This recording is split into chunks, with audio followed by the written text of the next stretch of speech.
خۆشەویستانم ئێستاش لە قەزای چەمچەماڵەوە پەیام نێرمان جەلال جەباری لە یەکێک لە مزگەوتەکانەوە جۆش و خڕۆشی مسلمانان و بەدەمەوە چوونیان بۆ نوێژی تەراویح لە نوێژی عیشا بۆ بینەرانی کەناڵی ئاسمانی پەیام دەگوازێتەوە.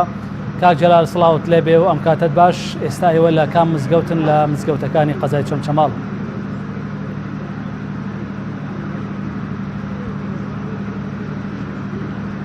سڵای خوای گەورە لێ و لە بینەران و بیسەرانی کەناڵی ئاسمانی پەیام بێت. کاک زانا ئێسێمە لە مزگەوتی حاجی شێرکۆی هەمەوەندین لە قەزای چەمچەماڵ.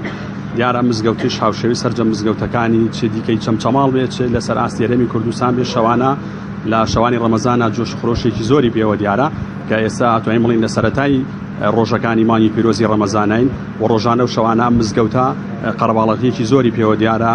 من گفتوگۆی زیاتر لەگەڵ بەڕێز مامۆستا سیامەن سەنگاوی نوێژخوێنی مزگەوتی حاج شێرکۆی هەمەوەنیەکەم لە چەمچەماڵ. مامۆستا گیان سڵای خوای گەورەت لێبێ. ئەگەر پێم بڵێ ئەم 5 ڕۆژەی کە لە سەرەتای مانگی ڕەمەزانە تێپەڕیوە لە مزگەوتەکەی جەنابتانە جۆش خڕۆشی مسلمانان چۆنەوە تا چەند مسلمانان خۆیان سەرقاڵ کردووە. بەڵام ئەگەر بموری بێتە ئێرە مامۆستا گیان سەرەتا بە ناوی خوای گەورە و میهرەبان بە خێراتنی کەناڵە بەڕێزەکەتانەکەین. بەڕاستی الحەمدولیلا سوپاس و ستایشی خوای پەروەردگارەکەین کە مانگی ڕەحمەت ڕووی تێ کردوین و کوردستان بەعام خەڵکی کوردستان بەعام بە جۆش و خڕۆشێکی تایبەتەوە پێشوازی لە مانگە پیرۆزەکەن و ئێمە شۆک و دەڤەری چەمچەماڵ و دەوروبەری الحەمدولیلا موسڵمانان بەڕاستی بە شێوازێکی شایستە و ڕێک و پێک پێشوازیان لەم مانگە کردووە لە ڕوانگەی ئەو ئاەتی کە خوای پەروەردگار دەفەرمی أعوذ بالله من الشيطان الرجيم وسارعوا إلى مغفرة من ربكم وجنة عرضها السماوات والأرض عدت للمتقين. بەڕاستی ئەم مانگە فرسەتێکە بۆ هەموو لایەکمان کە ئێمەی مسلمانان بزانین ئەم فرسەتە لە دەست نەدەین ئەوە ئەم هەلە بقۆزینەوە چونکە بەڕاستی پێغەمبەری خوا صلی الله عليه وسلم لەگەڵ ئەوەی کەوا سەرتۆپ و سەرمەشقی بەشەریەتە و خوای پەروەردگار لە گوناهی ئەوەڵ و ئاخری خۆش بووە و مژدەی بەهەشتی پێداوە. لەگەڵ ئەوەیە عاخات و عایشە خان ئەفەرمێ كان رسول الله صلى الله عليه وسلم يجتهد في رمضان ما لا يجتهد في غيره. ئەفەرمێ پێغەمبەری خوا عليه الصلاة والسلام کە مانگی ڕەمەزانە هات ئەو هەوڵ و جوهد و تێکۆشانەی کە لە مانگی ڕەمەزانە ئەیکرد لە مانگەکانی ترا پێغەمبەری خوا صلی الله عليه وسلم بەو شێوە خۆی ماندوو هیلاک ناکرد.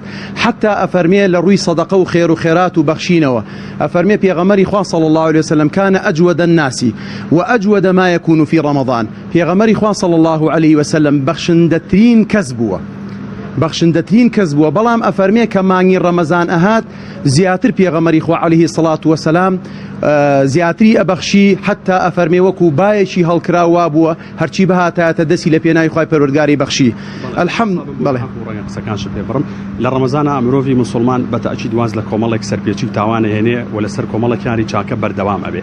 ئەمە تا چەند گرنگە دوای ڕەمەزانیش ئێمە لەسەر ئەو کارە چاکانە خۆمان ڕابێنین و لەسەر وازێنان لە تاوان و لە گوناه بە هەمان شێوی ڕەمەزان بەردەوام بین دوای ڕەمەزان. وەڵا ئەوە داواکاری سەرجەم بانخوازان و مامۆستایانی ئاینیە. ئێمە ئاوەتەخوازین و تەمەنای ئەوە ئەکەین کە الحەمدولیلا کۆمەڵێک گەنجی زۆر لە مانگی ڕەمەزانەیە ڕویان لە مزگەوتەکان کردوێتەوە و تەوبەیان کردوێتەوە و گەڕاونەتەوە بەرەو بارەگاکانی خوای پەروەردگار و لاپەڕێکی تازەیان لە نێوانی خۆیان و خوای پەروەردگارە هەڵداوەتەوە خوشکانێکی بەڕێز گەڕاونەتەوە لەم مانگەیە لیباسی شەرعیان لەبەر کردووە لەچکیان پۆشیوە و وازیان لە لیباسی شەرعی هێناوە. هیوادارین کە ئەم تاعەت و عیبادەتانە هەر بۆ مانگی ڕەمەزان نەبێ بەڵکو بەردەوامی هەبێ پاش ڕەمەزانیش ئینشاءڵڵا ئێمە ئاوا بە گەرم و گوڕیەوە تاعەت و عیبادەتەکان و پەرستشەکان بۆ خوای پەروەردگار ئەنجام بدەین.